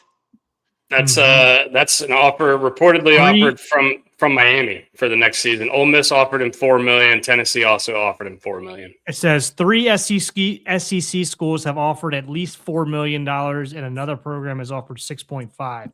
I thought that they had. He entered the draft officially. Yeah. Why? Why would you do that? I don't know, Dust. You better do some research. He is declared for the NFL draft. That is foolish. That is financially foolish on his part. It's the early entry deadline as of now. I guess he still has time to pull out if he wants to, but as of now, he is in the NFL draft. Pull out. Dude. Yeah. Leave it. Don't get your head out of the gutter. Get your head out of the gutter. Don't get yourself in a Damon Williams situation where you're going to hire a lawyer and he's going to say, yeah, whatever. I would have loved to have been in that meeting. Like, hey, do me a favor. Go back to Washington now because you fucked yourself. All right. We will talk about that Indiana-Miami game in more depth on Thursday because we're going to be doing our previews for the weekend. And that game's on Monday, so it makes a little bit more sense. But anyway, that's a little bit of update on the landscape of college football. College basketball, we don't want to talk about because we're from Maryland, and college basketball is not going great so far this year for us Maryland guys. We knew this, and it's we knew it was going to happen. It's a lot of new guys. Yeah. But anyway, anything about Buzz Williams? Hey, look, give him a year. Just give the man a year. Give him a couple years. Give him a couple years. Yeah. But also. I mean, I guess the big thing to talk about today is the Ravens press conference with EDC and Bisciotti here starting. Yeah, at that's 2 today. o'clock. So that's going to be must watch television for that. Really, really interested in what they say if they open the floor to questions and what kind of questions they're going to be answering. I'm sure they're going to be asked about Harbaugh and all kinds of stuff. What the future is going to be looking like with Lamar and all that stuff. So I also saw Zach Orr got an interview with the Cowboys for their DC job. That would make a lot of sense. Positivity, man. Come on, let's go. All right, here. There's nothing more positive to turn this whole podcast around than this announcement that came out yesterday. Okay. Yeah. This is must have. Yes. This is must-have merchandise. Game. If this game isn't sold out, that's God damn it. I mean, it's so cool. It's already sold out? No. If this game isn't sold out, then people need to be. Yeah, Baltimore should be ashamed. It's so fucking random, and I understand. Like, I heard everything behind why they're doing it. Yeah. And everything like that, but it's still fucking random as hell. It's awesome. That's going to be the hottest. That's going to be such a hot commodity around town. And then what's going to happen? They're going to do an Omar one the season after this one coming up. Oh yeah, that would be awesome. I love that. R.I.P. Michael K. Williams. R.I.P. Omar too. Sorry, spoilers, but that show came out 25 years ago. So all right, well, wait, boys. Since we just touched baseball a little bit there, do you want to do the impromptu draft? Sure.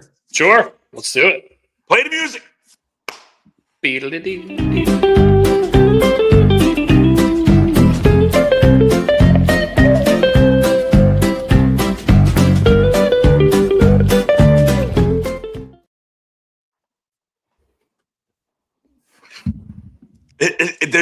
There's nothing more that makes me smile than obviously seeing you guys, but that song, whoever came up with that, Brooksy, did you come up with the song or did AI come up with that song? It's just a free song, right? Well, I have to dispute it every single time on YouTube, but yeah. Sweet. A little behind the scenes there for you. Brian, what's the draft today and what's the order? Impromptu draft, and I just started writing down 2 names right away while we were sitting here talking about the bobblehead. And we talked about this the other day when we did cleanup hitters. We're going to do best leadoff hitters, dream leadoff hitters. Okay. I only have 2 names written down right now. Is it Ricky Henderson and Ichiro?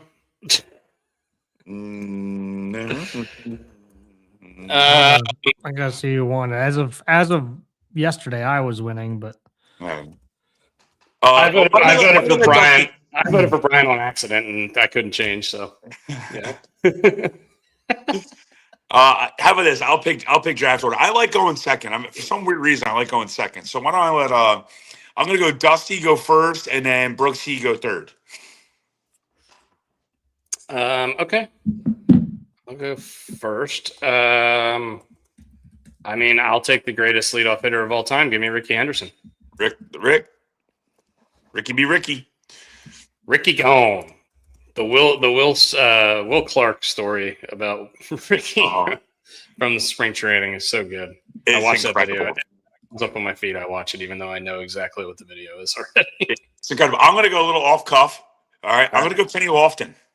Ooh, okay. I love Kenny Lofton. Kenny Lofton, it should be in the Hall of Fame, or at least should be have gotten past his first ballot. Yeah. Crazy. I'm not saying he's a Hall of Famer, but he definitely should have got past the first round of him being on the ballot. You're right. Yeah, I would agree.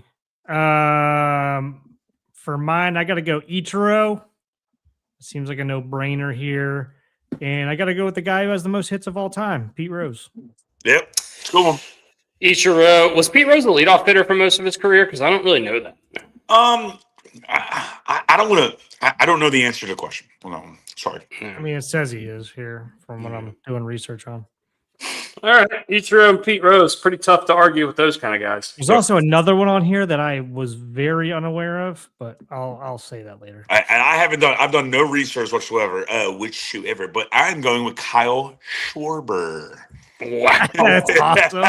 Schwarber outside of the box there. We forget that he's a fucking leadoff hitter. These guys have to have hit leadoff, or we just think that their skills would translate to leadoff hitting, just like the cleanup guys. I'm going to say majority of his at-bats are leadoff because, I mean, in the last 3 or 4 years of his career, he's been a leadoff hitter. Yeah. I want to pick Tony Gwynn right now, but I don't know if he was a leadoff hitter. But he's a guy who I would want in my leadoff spot. I don't think he was. I think he hit second or third most of his career. That's what I'm saying. Am I allowed to take Tony Gwynn? Yeah, No. sure. No, okay. No? He's not a leadoff hitter. Schwarber's been leading off for a while here, so I'm sticking with my Schwarbs. All right, well, give me the I'm going to take the stolen base king before Ricky Henderson. Give me Lou Brock. Ooh. So I have the two top stolen base getters in the history of baseball. So I'm cool with that. We're going to be fucking running. And I'm going to take another guy, Ronald Acuna Jr., speaking of running, who stole 70 bags a couple years ago. He's also a leadoff hitter. There we go.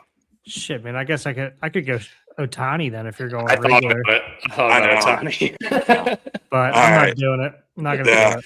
All right, here we go. I'm going to go a little Orioles oriented. I'm going Mr. Brady Anderson.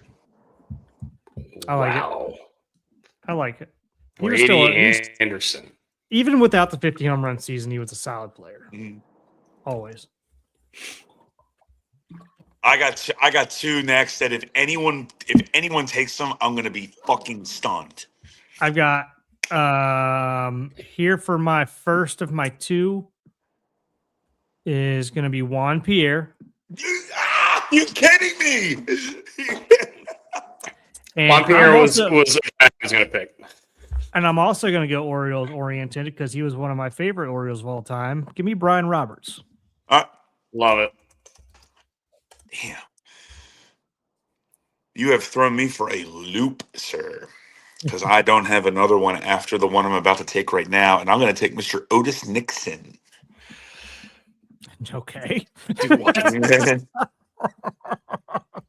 It's a Blue Jay. What year did he play in? Like he was part of those World Series teams. Otis Nixon. Mm-hmm. Otis Jr. Nixon. Career batting average 270. Don't care. We running, baby. And he had a swiping bags. Holy shit, dude. Yeah. He was swiping bags and he had a face like Johnny Cochran. I mean, this dude looked old at a young age. We got this guy Mongo. He's got a forehead like a drive-in movie theater. He's good shit. Oh shit! Big news! Breaking news, boys. What we got, Bob? The Arizona, according to Jeff Passan, the Arizona Diamondbacks are acquiring 8-time All-Star third baseman Nolan Arenado. I knew it was coming. With the St. Louis Cardinals. I knew it was coming. Should sign Goldie back and just get the boys back together. Arenado has agreed to waive his no-trade clause, and the deal is done. But they haven't announced what St. Louis is getting back yet. Good for them. Arenado's been not great the last couple of years, but change of scenery might do him some good. He's a great fucking player. That's awesome for them. I'm not kidding. I'm not trying to act like I'm cool or smart, but when you were talking about second baseman, I was thinking maybe Arenado would transfer from third base to second base. And holy shit, that's just wild to think that it happened right here live. It's no Pete Alonso move, though, where he starts chugging beers. Oh, no. I mean, if it was the Orioles, maybe. But we'd be getting naked. Yeah. All right. So the next guy I wanted to take was Rod Carew, but based on what I'm looking at, he only led off around 370 games. So I don't think that reaches the criteria here. So I don't think Rod Carew is going to be able to be taken here. But who is eligible here is a guy you don't think of as a leadoff hitter, and I didn't know it was a leadoff hitter until just now. Wade Boggs apparently had about half of his career plate appearances as a leadoff hitter.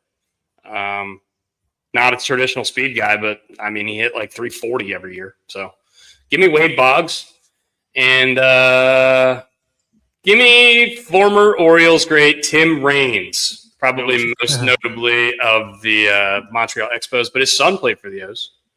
And so did he. And so did he, I know. So those are my guys. We got 2 more left. Brian, you get 1 more, and Brooks, you get 1 more as well. I had to do a little bit of research on this one because I was out of options after Juan Pierre got stolen from me. It was I'm going to go Mr. Alfonso Soriano. Wow. Alfonso Soriano. Another guy I don't really think of as a leadoff guy, but I probably did a lot. I just looked it up. They said best power threat leadoff hitter was Alfonso Soriano. Sankey 400 homers. Sankey OK wants to know what the beef is between Scott Spezio and Brian Rogers. What's the beef between us? The beef between us is that he thinks I hate Tony Gwynn, and I don't.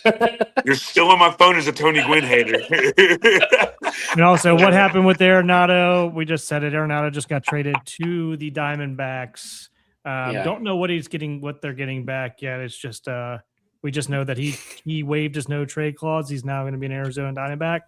And from Jeff Passan, the jet plane, this deal's done. So yeah, I mean they can't be getting much back in. I mean because that's a big contract. They got to be the Cardinals got to be eating some of that money because he got paid. Yeah, I would think it's probably going to be more of a contract dump than like they're getting prospects for Arenado thing, especially based on his performance the last couple of years. But once again, I mean, you get a veteran guy in there, a guy who plays great third base, and a guy who has a chance to, maybe have a little late career renaissance. And this is a guy I would think that would set up pretty well for that. So after Alfonso Soriano, we got 1 more to finish it off. Brooks, who we got? My last one's going to be Grady Sizemore. I like that one. That's so good. That's so good. Yeah, Grady Sizemore is a great answer. I love Grady Sizemore, a guy who I just thought of as soon as we finished the draft. Jose Altuve. Probably would have been a pretty good answer here. Bregman led off above him for most of that time. I think Springer was leading off some too. They had a lot of guys. Springer was leading off. Do a lot of things. They mixed that up a lot, yeah. Yeah. Michael Brantley probably was leading off a little bit there too. He might have been a good answer. He was kind of a slap. Who was Sitsu? Was he a leadoff guy? I love that guy. Any excuse I have to say that guy's name, I will. He was. Also, there was one in here that I did not know. 2 of them actually. Paul Molitor. Whoa. Yeah. And Wade Boggs.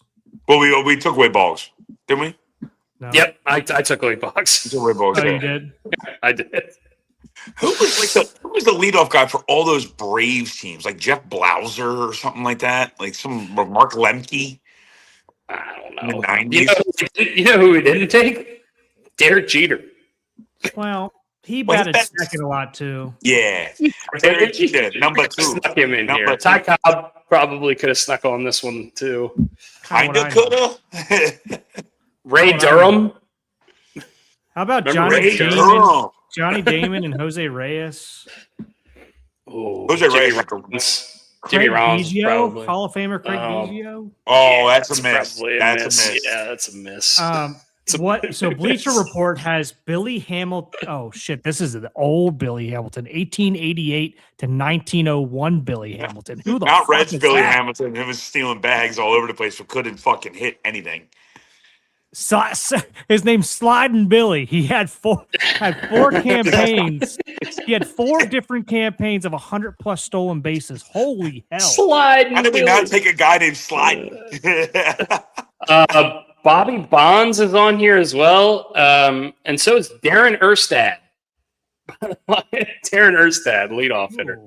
Not your traditional leadoff hitter, but wasn't Steve Finley a leadoff hitter too? I think for a little bit. Then he started hitting bombs. And then Edmonds too. Edmonds was leadoff for a little while, but then he started hitting bombs as well. Hank Aaron was a leadoff hitter for a couple years. Stop lying to people. Stop lying. That's not true. Just for his age 20 and 21 seasons, he was a leadoff hitter, and that was it. I mean, look, After that, he was Bo Jackson led off in an All-Star game and hit a home run off Rick Reichel.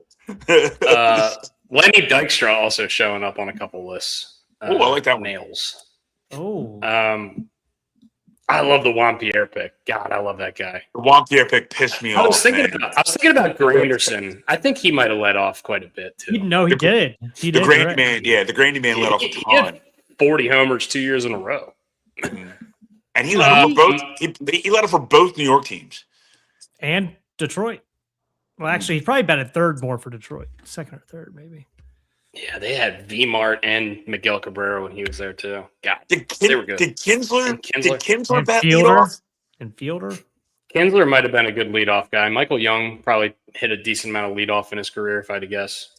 He was such a utility dude. He probably batted all up and down the lineup. He played all over the field. I'm trying to think of Orioles. It's got to be B-Rob in my lifetime. Al Bunbury, maybe back in the day. Bunbury. Freddie Anderson, Jonathan VR that one year. Anyway, the Red Sox fans are up in arms, and so are Yankees fans. And it's a great time to be an Oriole fan just this couple of weeks right now.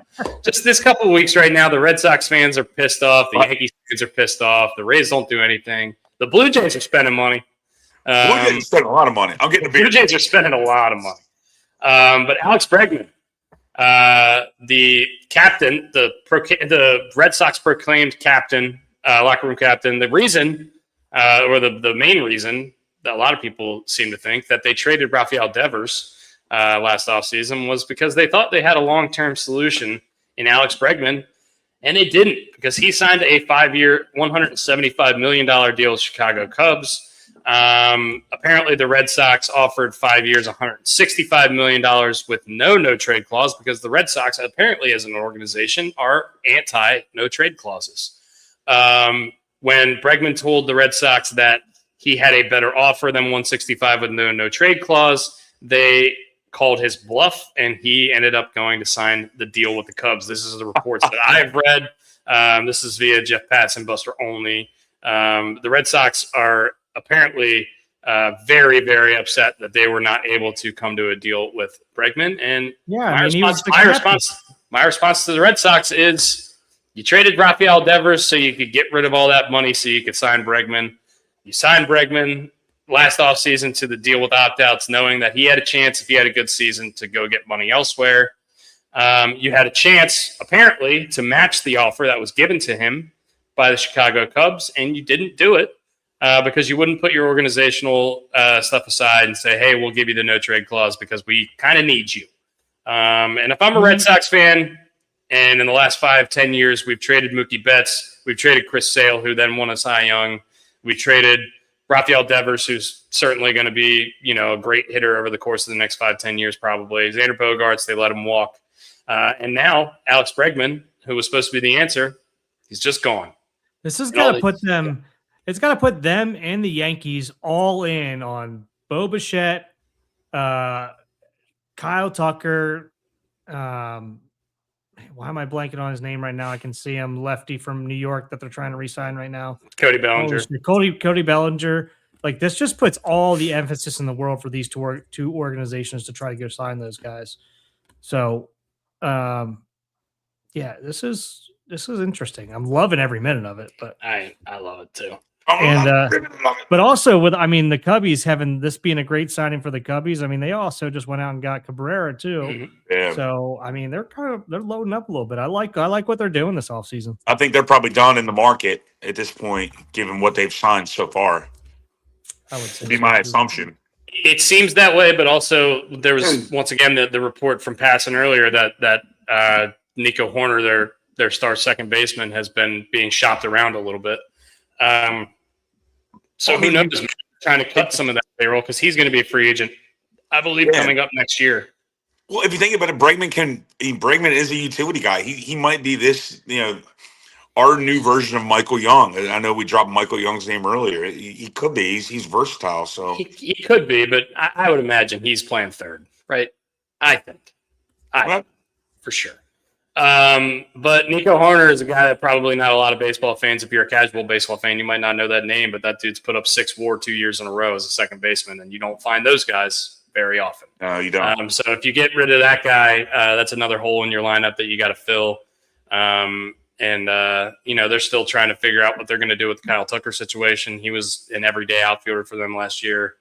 So we'll see what they're going to do. For Red Sox fans, once again, yeah, you got Sonny Gray this year. You have Chapman coming back. But I don't know, man. They're so young, and they have all these young prospects. I think a guy like Bregman would have been the guy that they want to keep there.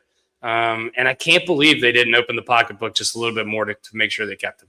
I'm shocked by it. Well, or maybe they got somebody in the minor leagues that we're not aware of. This is a Pigtown sports question. Fair. That might be coming up. And I'm just literally throwing something against the wall here. But maybe they got somebody and they were like, all right, fuck it. You want too much money? We can bring this guy up now. Yeah, but I mean, I can't believe. Yeah, I mean, if I'm Jared Carabas has to be losing his shit right now. Yeah, he's so bad. I would be. I mean, I would be losing it. Hey, speaking of leadoff hitters and second baseman, when we're on this topic, Pedroia, would Pedroia have been one of those? Yeah, well, Damon probably was ahead of him. Was it? And Damon and Ellsbury were probably leading off. Yeah. Didn't they sign Carl Crawford for a while too? Yeah. Carl Crawford would have been a good one. Yeah. I forgot about him. That dude hit like 20 triples a year. Yeah. For call. Cardinals are paying $31 million of Arenado's remaining $42 million. I knew they were eating. They're eating money. 75% of it. Oh my God. They're eating the money. They're eating $30 million to get rid of him, and they're getting a bag of peanuts back. They got a guy named Jack Martinez, a right-handed pitcher. Jack Martinez, Diamondbacks. So let me go through the guys that are still on the market here. I mean, besides the ones that I just said, Eugenio Suarez is still out there. He had a great year last year. Mm-hmm. Harrison Bader, meh. Meh. He goes He's an outfielder, but he's not moving the needle for your Marcell team. Ozuna, Miguel Andujar. I mean, Ozuna from the Braves. Yeah, they're just gonna have to. I mean, there's not much left for hitting out there. I mean, Austin Hayes is still out there if you want him. So I mean, Austin Hayes is New York and Boston. You guys are gonna have to start throwing some contracts around here. It's pretty amazing how quickly Austin Hayes exited my conscious as an Oriole fan. And I feel bad for saying it, honestly, because he was a great Oriole for quite a while. And he's a good person. I've met him many a time. He's a good dude. And his wife, they're awesome people. But I swear it was like maybe a year and a half ago that we made that trade with Philly to send him over there. And in a year and a half, he has completely just jumped out of my brain. Other MLB stuff, the Royals moving in their fences. This is not big news for us. They're moving in their fences a little bit. Good for them. But yeah, just the turmoil in the Red Sox organization, their fan base is I'm sure fed up. And the Yankees on the other side, apparently Bellinger wants something like a 7-8 year deal. The Yankees are more in the range of a 5-year deal. I think they've offered him something around 5 years, 160. So they're trying to get closer with that number. I'm sure there's a bunch of other teams because Cody Bellinger can play outfield. He can play first base. He's a lefty power bat. And you're going to get him for not one of the top contracts in the MLB. I think a lot of people are going to be in on Cody Bellinger. So I would imagine he's going to have some offers. Talks in impasse and according these are not these are non-news. These are non-news people. I mean, it doesn't. Yeah. This shit will play out. I'm just looking forward to the World Baseball Classic. I can't wait. It's gonna be awesome. Yeah. It's coming up in about a month. We got a month until the guys who are playing in the World Baseball Classic have to report to spring training a week early. Pitchers and catchers and players. So I think we have less than a month until then. Good. One major news headline out of that was Freddie Freeman had to back out due to personal reasons. That's a huge hit, obviously. Anytime Freddie Freeman is not in your lineup, but I mean, Bryce Did they Harper. say- did they- Harper to play first? Yeah. Did they say Right? personal reasons having to do with him personally, They didn't or say. because I know his son had an issue, 2 years ago. Yeah, I don't know. nobody has said. I mean, obviously it's medical, so Do what you got to do. So. Also, since the last time we talked, Byron Buxton has committed to the Team USA as well. That's a big stealing bags, Big stealing get. bags, baby. bags, playing excellent defense and center and having some fucking pop too. I think Gunner can say like, "Hey, we'll trade for you, buddy." Come on over. That's really awesome for us specifically because it allows us to platoon Pete Crow Armstrong and Byron Buxton against righty lefties if we want to, and also have either of them available off the bench for defensive replacement or speed late in the game. I love it. I think it's great for the team. I don't know if you guys are downplaying it, but I definitely am downplaying it. But I am. When the World Baseball Classic comes around, I'm going to be super jacked for this. Yeah. This is going to be great, and I think we should do a pod or two live while the games are going on, depending on when the games are happening. I was actually looking at because all my USA Baseball gear is from 2011, so I was looking online yesterday. Online at USA Baseball gear. You have a Tyler Clippard USA jersey? No, I mean just the regular stuff because our College World Series was played at the USA Baseball Complex in North Carolina. Oh. So Brooksy, you and I were texting yesterday or a couple days ago about me coming out to Indy. I might be coming out there right when the World Baseball Classic is starting up. We might be able to do a live pod together. Let's do it. I'm in. Nolan Arenado going back to the NL West. Anyway, we're running out of probably time here for the day, but we'll be back on Thursday. We do want to talk quick. I do want to talk quickly about Brooks Koepka. If you guys will humble me here. Thank you for bringing that up. Brooks Koepka famously left for Live. I believe played 4 full seasons in Live, and played 4 of his 5 years on his Live deal. Apparently, he wanted out. He had 1 more year left. They let him out of his contract. I don't know what the financials are. Nobody really does. But they announced some of the financials. He has to pay a fee to basically come back. Well, to come back for the PGA Tour, I don't know what the financials are on the Live side of things, but I will tell you on the PGA Tour side of things, this is basically a cliff notes of what the letter was yesterday. Brooks Koepka will be allowed back, and other players, namely Cam Smith, John Rahm, and Bryson DeChambeau, are the only other players that meet the criteria. They have to have won either a major or the Players' Championship in the last 4 years since 2022.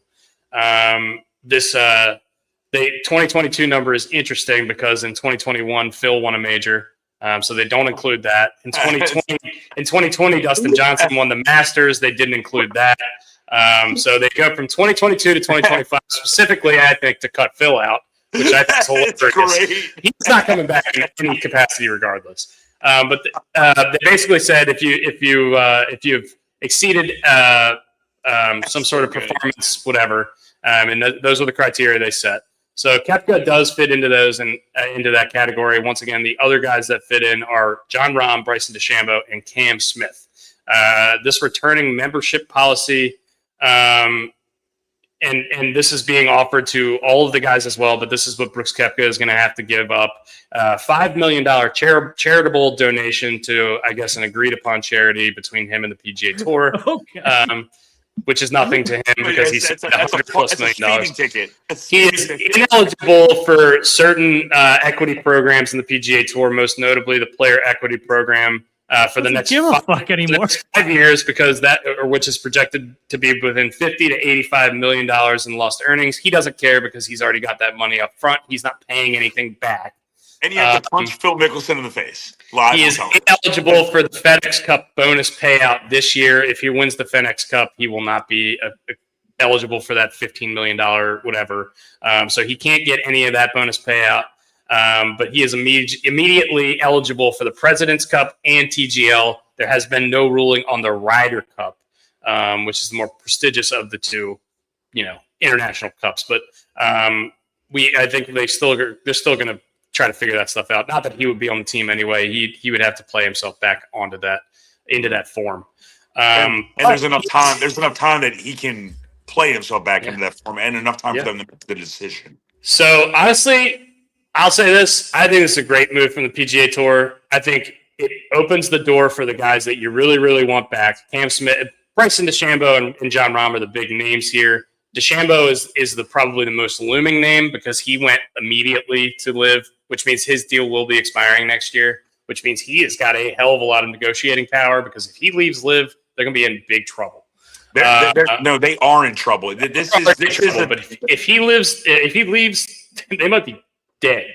Like this is the nail in the coffin kind of situation. If these guys leave that you're mentioning, it could be. See you later. No one gives a shit about name that Canuck that is playing over there. Corey Connors isn't fucking moving the needle. So I mean this. You guys are right here. It does open themselves up a little bit because these guys can go back and negotiate basically with the utmost power. But it also gives the PGA the upper hand now to say, like, all right, you guys, if you guys want to come back, and they do end up coming back, then I mean it's a rough look for the LIV guys. But I'm a little upset because LIV's coming here again in August, and I really wanted to go watch. No one goes to watch Taylor Gooch. No, that guy's a clown. But I mean.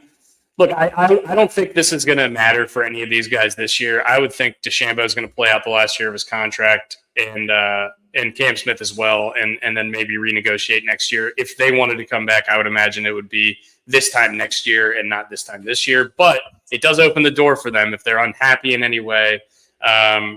And for guys like Bryson and John Rahm, the reported number on him was somewhere north of $400 million. These numbers that he's paying to the PGA Tour is completely, it matters not to him at all. And for the PGA Tour, once again, it's just you're trying to get your stars back. You're trying to basically tank this other league, and you're just giving them an avenue if they want to. What took so long? Why haven't they tried to do this before? Don't know. I think the reason they haven't tried to do this is the guys that didn't go were probably for a long time against it, and now I think they've come back around to realizing that it's the whole sport of golf and the whole community, and everyone will make more money if all these guys are playing tournaments, week in, week out. And the interesting thing about this is that it's immediate. Brooks Koepka will be teeing it up at Torrey Pines in the Farmers Insurance Open, not this week, next week. Can that man fucking tell a true fucking story one day? Because he said he wanted to leave for family reasons, and he wanted to spend more time with his family. Now all of a sudden, he's teeing it up next week. Okay, look, I'm glad it's coming back. I want the best golfers on tour, but good God, don't fucking just sit there and lie to everybody. Koepka didn't say that. Yeah, he did. Said he was leaving. That was Dustin Johnson. He was leaving for family reasons. Everyone said family, practice, more time, whatever. I mean, look, clear as day. He wasn't happy over there. He didn't feel like he was competing. He's probably bored, to be honest with you. Enough level. Yeah, and he's one of those guys that seems like he gets that way. It kind of has to be pushed to be his best, sort of. He seems like that. Brooks, Dusty, I don't know if you just saw the text Drew just sent, but I'm totally in for this. SI swimsuit cover. I'm totally in for this. SI swimsuit cover. Oh, my God. So if you guys don't know, Brian has taken the initiative here in saying that he is taking Miami outright. If you don't know, IU is favored by 8 points in this game. So Miami's getting eight points. So he's taking Miami outright, which is giving Dusty and I basically 2 days before we have to make our official pick on Thursday to think of a punishment for him. And we asked our chairman of punishments what he thought about it. What a title, chairman of punishments. His initial thought is recreating the Sports Illustrated swimsuit cover, which led me to thinking that there needs to be a Gary Williams Stole My Lawn Furniture annual swimsuit calendar. Yeah, the men of Gary Williams swimsuit calendar. It's gonna be like Stavi's calendar. You want to see some overweight white guys that drink too much? Yeah, and not very much clothes. I want to be in a bikini. I want to be on top of a Dodge Neon, getting suds and water dropped on me. There you go. Idea in the back of Delaware Dave's truck. Mm-hmm. on top of I'm it. cool with that. I'm cool with it. All right. You guys have anything else you want to talk about, or are we? No. I think we're probably good for today. Yeah, We're done for the day, baby. Check out Gary Williams, Stole My Lawn Furniture, social media. Check us out on all platforms. We will see you guys. Check out Pig. We'll be on Rooster. Thursday. Yes, check out Pig and Rooster, Delaware Dave, and all those guys. We love all of them. Next time we'll be on is Thursday. We'll be picking the NFL divisional round of the playoffs. Any other news that comes out in between now and then, we will discuss. Hopefully, some baseball stuff, and any other news. We're going to talk about it. College football preview for the IU Miami game. We'll probably do that, a little bit of that on Thursday as well. Brian has already buried the lead. He is picking Miami, and we will have a bet about that. Any other things or people you guys want to shout out before we get off here? Shout out Scott Spezio. A guy whose name I haven't heard in a long time, and I just came to my head, and I was just like Scott Spezio, and I had to look up how to spell it because I did not know how to spell it. He had quite a little soul patch here. Oh, the old soul patcher. Yeah. But hey, shout out to Pig and Rooster, Delaware Dave, Nate, Luke, all those great people. Freaking rock star human beings. My dog Carlos is just staring at me because he wants to go outside so bad. And then I'll see you guys on Thursday. I promise you, I'm winning that bet on Monday. Yeah. We'll see. Also, Laura, you got here late, but you are the reason I didn't go 6-0 this week because you made me take Philly. So we're angry at you eternally. Laura, that's a shame. All right, we're doing that's a shame, Laura. By the way, I have a new idea for Immaculate Grid next time we do it. Speed run. Who cares about the score? Let's see how fast we can do it. All right, that's cool. I like that. Yeah. I think that would be a fun thing to do. Maybe every other one or something like that. But anyway, let's we will be on next time on Thursday. We'll see you guys. See you, boys. Love you. Cheers.